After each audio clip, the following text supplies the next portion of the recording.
శ్రీ సద్గురు పరమాత్మనే నమః. శ్రీ స్వామి అచలానంద గురుభ్యో నమః. శ్రీకృష్ణ పరబ్రహ్మణే నమః. సర్వం గురుస్వరూపం. శ్రీ భగవద్గీత అథ అష్టమోధ్యాయః అక్షర పరబ్రహ్మ యోగః. 1వ శ్లోకం.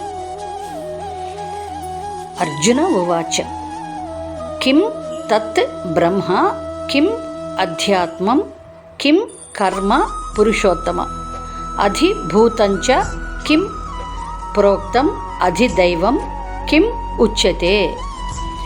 కిం తత్ బ్రహ్మ కిమధ్యాత్మం కిం కర్మ పురుషోత్తమ అధిభూతం చ కిం ప్రోక్తం అధిదైవం కిముచ్యతే. కిం తత్ బ్రహ్మ కిమధ్యాత్మం కిం కర్మ పురుషోత్తమ అధిభూతం చ కిం ప్రోక్తం అధిదైవం కిముచ్యతే. 2వ శ్లోకం.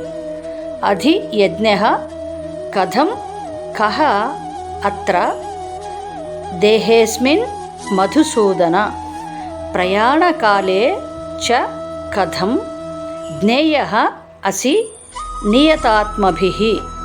అధియజ్ఞః కథం కోత్ర దేహేస్మిన్ మధుసూదన ప్రయాణకాలే చ కథం జ్ఞేయోసి నియతాత్మభిః. అధియజ్ఞః కథం కోత్ర దేహేస్మిన్ మధుసూదన ప్రయాణకాలే చ కథం జ్ఞేయోసి నియతాత్మభిః. శ్రీ భగవానువాచ 3వ శ్లోకం.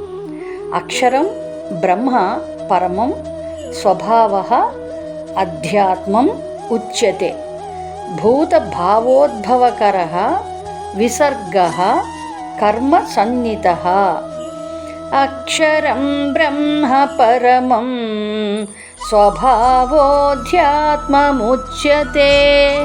భూతభావోద్భవకరో విసర్గః కర్మ సన్నితః.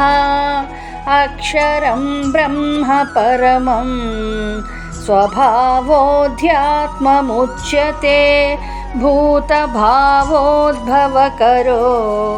విసర్గః కర్మ సన్నితః. 4వ శ్లోకం. అధిభూతం క్షరః భావః పురుషః చ అధిదైవతం. అధియజ్ఞః అహం ఏవ అత్ర దేహే దేహభృతాం వర.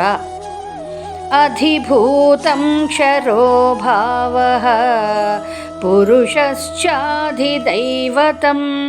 అధియజ్ఞోహమేవాత్ర దేహే దేహభృతాం వర. అధిభూతం క్షరో భావః పురుషశ్చాధిదైవతం.